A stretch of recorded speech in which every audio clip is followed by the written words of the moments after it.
देवाच्या घरी कोणीही मोठा नसते आणि कोणीही निमंत्रण देत नसतात. देवाच्या घरी स्वइच्छाने त्यांनी आला पाहिजे. कारण जेव्हापासून हनुमान चालिसाचा विरोध उद्धव ठाकरेजींनी केला तेव्हापासून 40चा विरोध केला, 40 लोक आउट. आणि आताही जेवढेही उरलेले आहेत तेही सुद्धा बाहेर होण्याची पूर्ण मानसिकता आणि तयारीत आहे.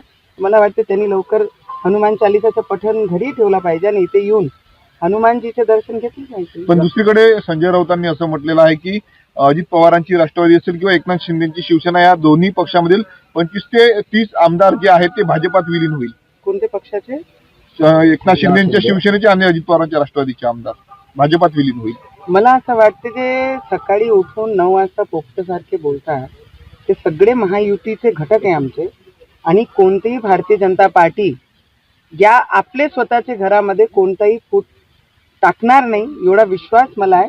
कारण आमचे देवेंद्र फडणवीसजी त्यांना आपलं सोबती आणि आपले घटक म्हणून घेऊन चालताय. तर आमची नजरा एकदम क्लिअर आहे. फूट टाकण्याचा प्रयत्न ह्या पोपटांनी करू नये एवढीच त्यांना मी विनंती करतो. तरी नाशिक मधलं प्रकरण मोठ्या प्रमाणावर गाजत आहे. भोंदूबाबा अशोक खरात त्या प्रकरणात रुपाली चाकणकरांचा देखील आता राजीनामा झालेला आहे. त्यांची चौकशी करावी अटक करू अशी मागणी जे विरोधक करतायत सुषमा अंधारेंनी कसं पाहता? मला माहित नाही किती लोक काय काय बोलतात, पण जे भोंदू बाबा आहे आणि जे प्रकार नाशिकमध्ये झालेला आहे ते खूप मन दुखवणारे आहे. कारण आम्ही भावना घेऊन आम्ही आमचे कामं करतो, आम्ही भक्ती करतो, पण त्याच्यामध्ये जर एखाद्या भोंदू बाबा असे प्रकार करत असेल आणि जेही व्हिडिओ महिलांचे व्हायरल बाहेर केलेले आहे ते प्रायव्हसी हनन केलेली आहे त्या महिलांची. ते भोंदू बाबाला तर मला वाटते चौऱ्यावर आणून त्याला फाशी दिली पाहिजे. त्यापेक्षा कमी सजा ते डिझर्व नाही करत.